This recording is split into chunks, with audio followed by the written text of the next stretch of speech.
और बड़ी खबर है जहां पर मोहन कैबिनेट की बैठक में कई प्रस्ताव पर मुहर लगी। आपको बता दें, मोहन कैबिनेट की बैठक खत्म हो चुकी है, जहां पर इस बैठक में कई प्रस्ताव पर मुहर लग चुकी है। कई अहम प्रस्तावों पर मुहर लगी है। पीएम मोदी के सफलतम 12 साल पूरे होने पर बधाई दी गई है। तो वहीं 5 से 21 जून तक विशेष कार्यक्रम किए जाएंगे। इस सफलता को लेकर कैबिनेट में किसानों के लिए बड़ी घोषणा भी की गई है। इसी के साथ किसान कल्याण वर्ष में किसानों को बड़ी सौगात भी मिली है। कपास पर लगने वाला मंडी शुल्क भी आधा हो चुका है। आपको बता दें, आज कैबिनेट की बैठक जो है वो खत्म हो चुकी है, जहां पर तमाम तरह के विषयों पर चर्चा की गई। इसी के साथ कई फैसलों पर मुहर भी लगी है। प्राकृतिक खेती को भी बढ़ावा मिलेगा।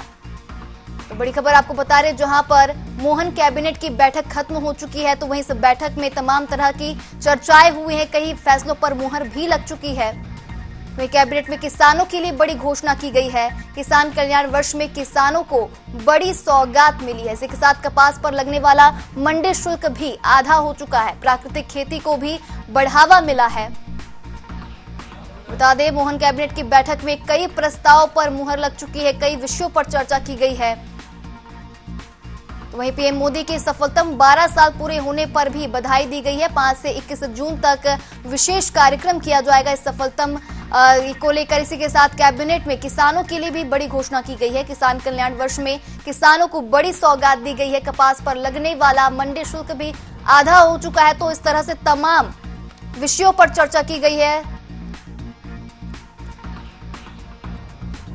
तो तमाम जानकारी के साथ ब्यूरो हेड आशीष मंगल सोनी हमारे साथ जुड़ चुके हैं। आशीष जी, बताएंगे, मोहन कैबिनेट की बैठक खत्म हो चुकी है। इस बैठक में किन किन विषयों पर चर्चा की गई, इसी के साथ किन फैसलों पर मुहर लगी है?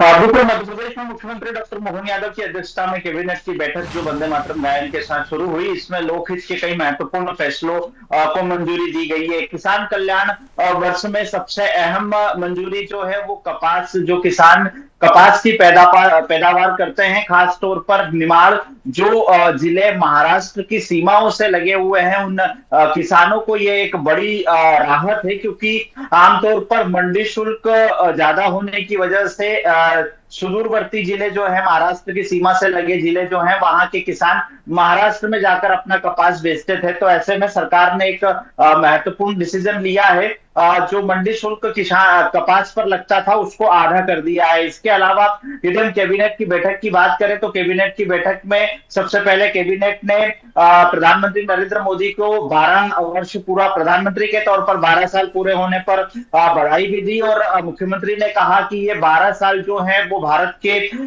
इतिहास के विकास के दृष्टि से काफी महत्वपूर्ण है। इसी सिलसिले में सरकार 5 जून से 21 जून तक कई कार्यक्रम आयोजित कर रही है, शिविर लगा रही है, और शिविर के माध्यम से जनता के द्वार द्वार तक सरकार पहुंच रही है।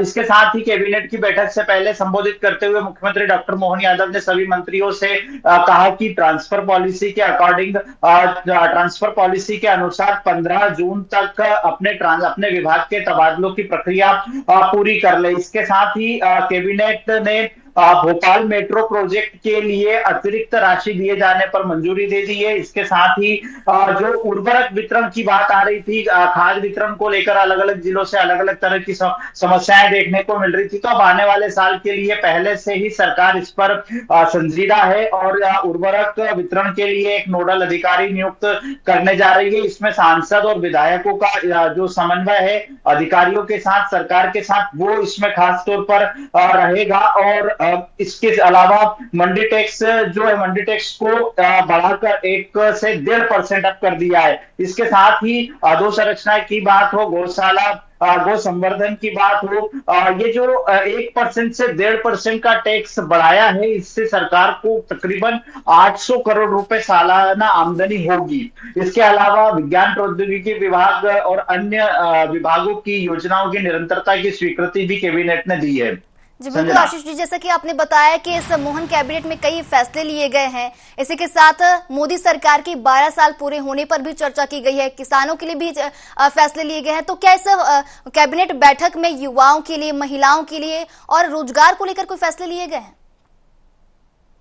देखिए, कैबिनेट के अलग अलग एजेंडे होते हैं, उन एजेंडे पर प्रस्ताव पर चर्चा होती है और चर्चा के बाद उसे स्वीकृत किया जाता है। और जरूरी नहीं है कि कैबिनेट में सभी विभागों के एजेंडे एक ही कैबिनेट में आए, क्योंकि अलग अलग कैबिनेट के दौरान जो अलग अलग विभागों के प्रस्ताव होते हैं, जो लोकहित के प्रस्ताव होते हैं, उनको मंजूरी दी जाती है। इस बार किसान कल्याण को लेकर, किसान कृषि को लेकर हुई, इसके पहले की कैबिनेट में युवाओं और महिलाओं पर खास तौर पर चर्चा हुई थी। आज प्रधानमंत्री नरेंद्र मोदी के 12 साल के कार्यकाल पूरा, प्रधानमंत्री के तौर पर 12 साल का कार्यकाल पूरा होने पर बधाई भी दी, और ये शिविर की खास तौर पर बात हुई। जो सरकार 5 जून से 21 जून तक शिविर का कर रही है, वो हर वर्ग के लिए, चाहे वो महिला हो, किसान हो, युवा हो या अन्नदाता हो, इनके लिए ये शिविर का आयोजन किया जा रहा है। इसमें सरकार की जो हितग्राही मूलक योजनाएं हैं, जिनसे हितग्राही सीधे तौर पर जुड़ते हैं, उन तमाम हितग्राहियों को मुख्यमंत्री डॉक्टर मोहन यादव ने एक और खास तौर पर निर्देश दिए हैं कि जिन भी योजनाओं के अंतर्गत पात्र व्यक्ति हैं, उन पात्र व्यक्तियों को सरकार की योजनाओं का लाभ जरूर मिलना चाहिए। इसको लेकर विभाग संजीदा रहे और पूरी कार्रवाई करे। जी बिल्कुल आशीष जी, देखा जाए तो मोहन कैबिनेट की बैठक में कई प्रस्ताव पर मुहर लगी, इसी के साथ कई फैसले भी लिए गए हैं। तमाम जानकारी के लिए आपका बहुत बहुत धन्यवाद।